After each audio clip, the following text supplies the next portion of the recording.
Hey guys, so welcome, welcome to this video. So I figured we should continue learning some more on Python, and in the coming videos we'll start working on a couple of projects I'm organizing. Um, so far I've not gotten much, but we have at least two practical projects or examples we would want to apply what we've learned so far on. We'll try and work out up to five of them, then we'll continue with the learning. Okay. So today we want to continue with the learning of the basics, then after that we can start implementing what we've learned. And today we are coming to learn about Python functions. Okay. Yeah. We're coming to learn about Python functions or methods, depending on how you use it. Okay. Python functions or methods. Anyways, so this is how a Python function looks like. Anyway, forget about all this rubbish. I will explain them very soon. But how do you understand a function or a method? I'll be using function because the method I can't be using them interchangeably. Okay. So a Python function is like it's a block of code that is called. Okay. That only runs when it's called. So when you call it, it runs. For instance, you have this particular code takes two arguments, okay, and it prints um what do you name? Hold on. Okay, so it prints out the two arguments to you. It prints that the arguments are x, that's what is here, and y, that's what is here. So basically, this function, what it does is you give it arguments and it tells you what those arguments are. Then also it returns a sum of those arguments. Okay, so you can see the first line here tells you what the arguments are and then it returns the sum of the arguments. You would understand all these things very soon. What I want you to understand is that there are blocks, or a function is a block of code like this. Okay, it only runs when it is called. So for instance, you have your mouth. Okay, it's not every time you talk. Right now you're probably quiet. Okay, it's not every time you talk. So you only you only use your mouth when you want to talk, right? So your mouth can be considered as a function or a method. Okay, so that when you want to use it, then you can implement it. Do you understand? Yes. So this one is similar. This function is there. Okay, you don't necessarily use it, but whenever you need to use it, then you call it into action. Just like when you want to talk, then you use your mouth. Okay, so it's quite simple.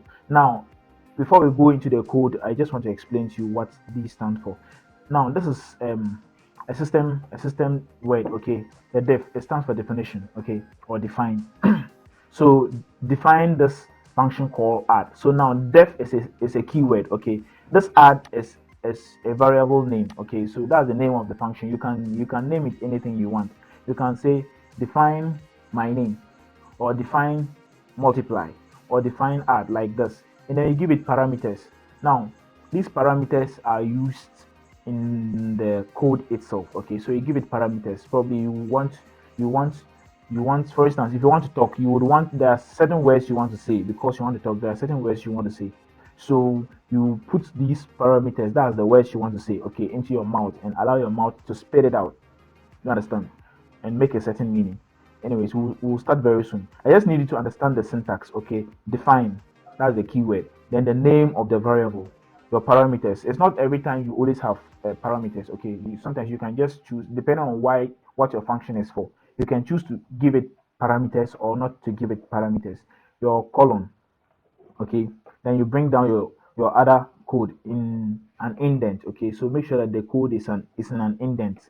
All right, now this return, some people bring it, some people don't bring it, depending on exactly what your code is doing. Okay, but usually it's ideal to bring your return. Okay, it returns the final output of whatever you have done. Okay, so let's go in and start to use it. Okay, so some people confuse parameters with arguments. Okay, they can be used interchangeably. Some people are wondering what the difference is. They can be used interchangeably, but the difference is the context in which you use it. Okay, so when I say parameters, I mean in the time of my creation of the function, and when I say argument, it means my time of the implementation of the function. Let's try it and you see. So like I said, that's how you start. You type def. Okay, I'm going to stop doing a lot of it looks like I'm over explaining some things. So I'm going to start by defining, then you give it the name of the function. So I would want to call my function, let's say, I want to call my function name. Okay. Oh, my name, sorry. Or hello. I think it's best to call it hello. Okay. Then you give it, oh, sorry. Then you give it parameters. Okay. And after the parameters, you bring your column. You see, we are following. Then you come down, give it an indent, then you tell it what to do. So let's say hello, I would like to take somebody's name. I would say hello. I, would- I would I would give a parameter like this, name. Okay. And I'll come down here and I'll say print um hello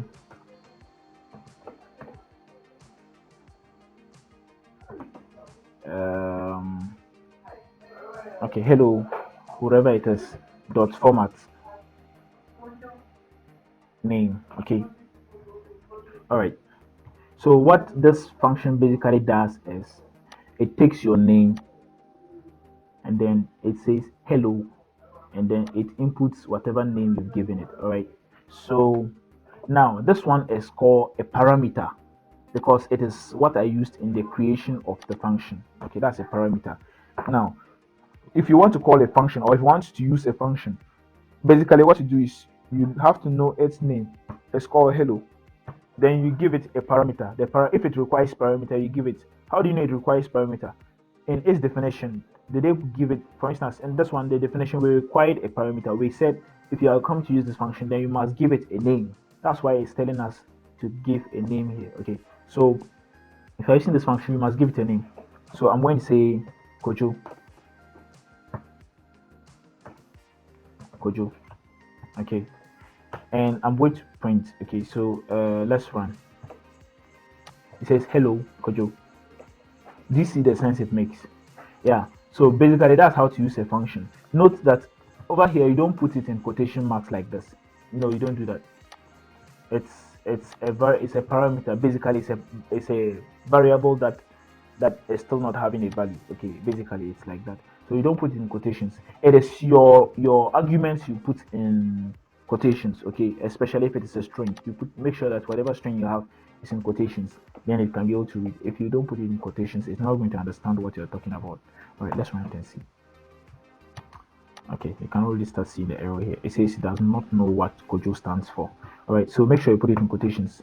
Okay, so that's basically how to define a function. All right, let's do a couple of examples, or one example. Let's try to write a function that gives you the maximum between two numbers. So in this function, I'm going to give it two. Oh, so I'm going to give it two numbers, okay? And with those two numbers, it's going to look through them and tell me which one is the greatest or which one is the least. So let's define that function. So I'll call it max, okay? Max number. Then I'll give it parameters. And in this parameters, I'll give it num1, okay? And num2. So the number of parameters you can give a function is not limited. You can give it as many functions as you want, okay? Just make sure that the user is able, just make sure that when you want to call it, you input that same number of what's the name of arguments. Okay, so let's go on. So I'm going to give it num1 and num2, and I'm going to tell it to print the maximum. Okay, but how do you do that? Let's use a condition here and tell it that if num1 is greater than num2, then it can print, let's say num1. Okay, let's just say, put it this way, num1 is greater than num2. I hope you are getting how I'm using the dot format num1 comma num2. Okay, else if that's not the case, print num2 or num1 is less than num2. Let's just make it the same way. Num1, sorry, num2 is greater than num1.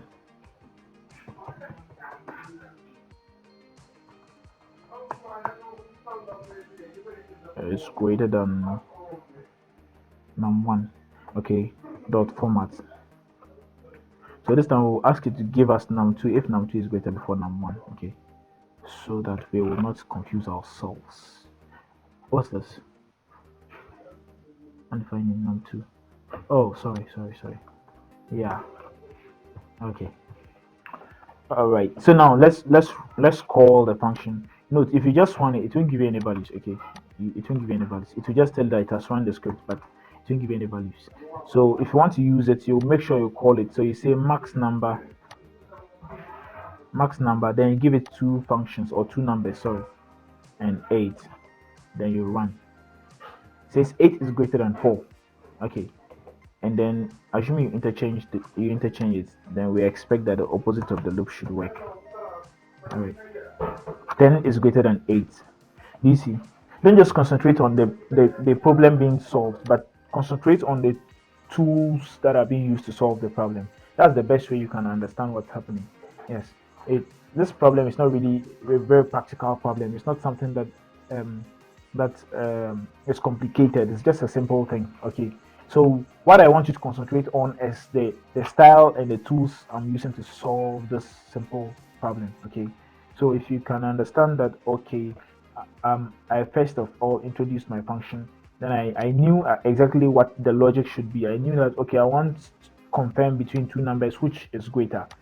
Then if you're able to decide that, then you can put your condition. Okay, if you should check if num1 is greater than num2, then print this. Otherwise, you should print the opposite. You see, then you call it. That's just the concept. If you're able to get the concept, I'm sure with the other skills that you have, for instance, you know how to do loops. Okay, you can be able to use it. Now let's write another function. I just thought of something. I hope it works. Let's write another function. Let's say add list. Okay, or let me say class names. Let me just call it names. Friends rather. Maybe friends will be okay. Okay, so what I'm trying to do is I'm trying to write a function that would would keep appending my new name to my friend list. Okay, so for instance, I have a list up here. You can choose to define this list inside a function, or okay, let me put it out there first, and then I'll explain to you what I mean. My list. Okay, so this one I'm coming to say name. Then I'm coming to say my list dot append name. Okay, all right. So look, let's look at this critically. I'm going to give it, what this function does is I'm going to give it a name.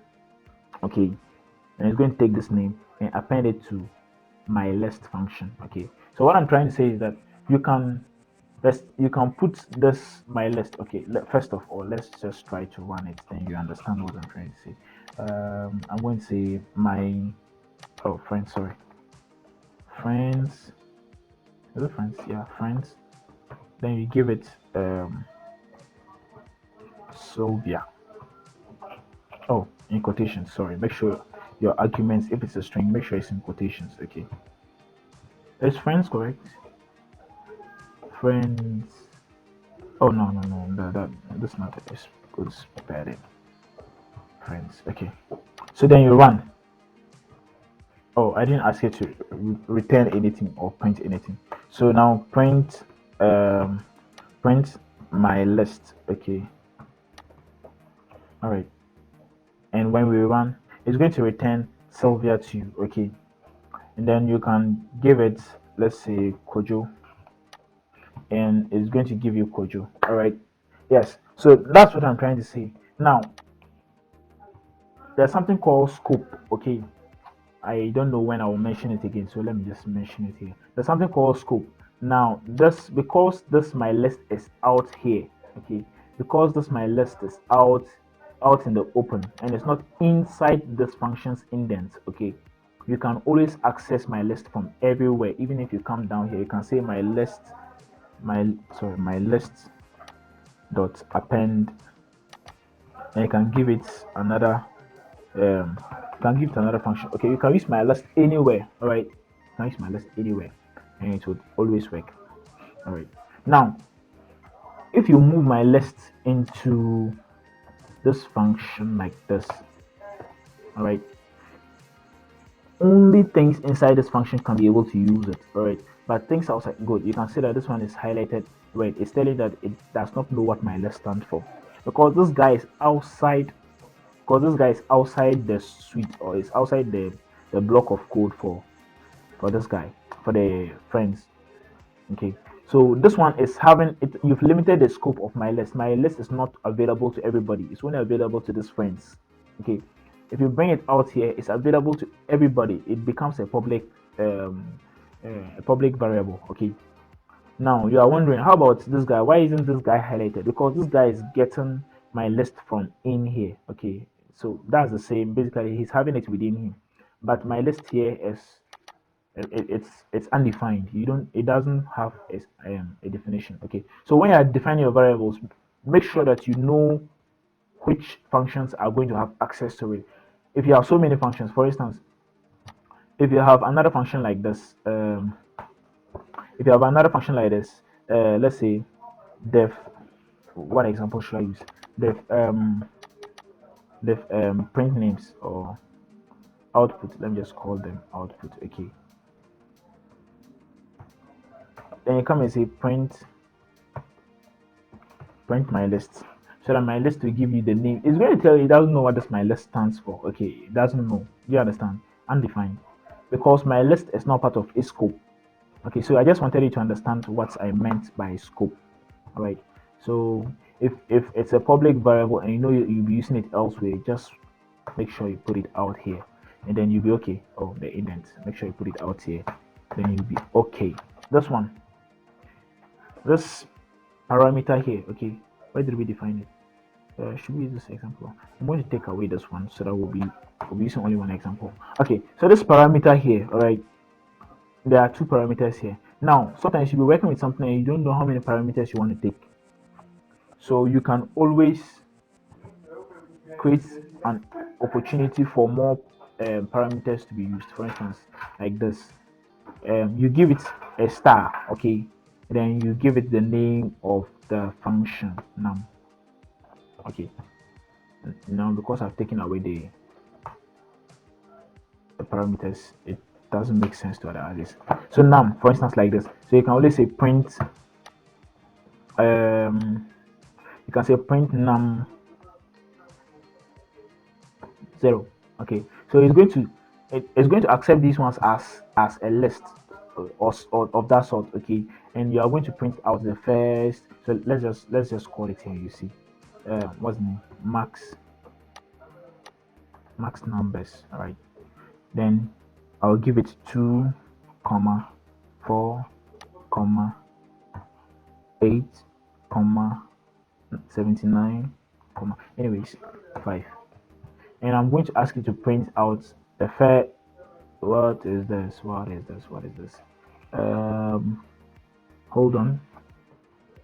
Okay, yeah, I forgot. I should bring num here so to access from that list. Okay, yeah, so num is acting as a list, so num 0, the zeroth element. Okay, so it will give you the first element, which is 2. I just forgot to bring this num up here. All right, and so in that same way you can take num.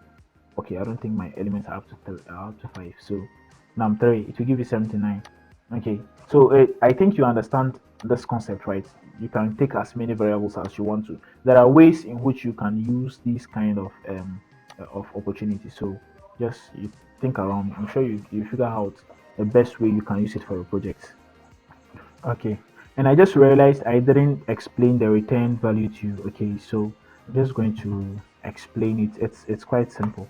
The return is when you want the function to give a certain output. Okay, note that return does not mean print. Okay, so if I say take num, I'm going to remove this arbitrary variable. Okay, this one allows you to put any arbitrary number of variables. Anyways, so if you wanted to return something, so it's going to take a number called num, right? And I'm going to say return let's say 16 times num.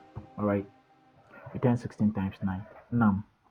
So what this is going to do is it's going to return. Okay, it's just going to return. It's not going to print out anything. It does not mean, it's not the same as saying not the same as saying print 16 times none. No. What? What? Oh, I didn't call it. Sorry, I didn't call it. I didn't notice that. So max num. Then I'm going to say 5. Okay. Okay. So now this 80 you are seeing. This 80 you are seeing. It's not from the return. It's from the print. Okay. So this 80 you are seeing is from the print. It's not from the return. The return only returns it. It's because I'm using numbers. For instance, in other languages or in other projects, you can be returning a certain you can be returning um, a certain class. You can be returning a certain object, a variable. You can be returning a certain uh, anything. Basically, you can return anything depending on what your function does. Okay. So if you are doing, for instance, if you are doing any design, for instance, if you are working on an app design, you can return a certain maybe if you are creating a list, you can return a certain list. Okay, this we are going far away, but I just want you to know that the return is it's useful. Okay, in a certain sense, it's useful. All right. So I'm going to end this video here, and then we can continue with our projects in the subsequent videos. All right. So I'll see you in the next videos. Please remember to like and subscribe to my channel if you are finding it useful, and I hope to see you in the next video. All right. Bye.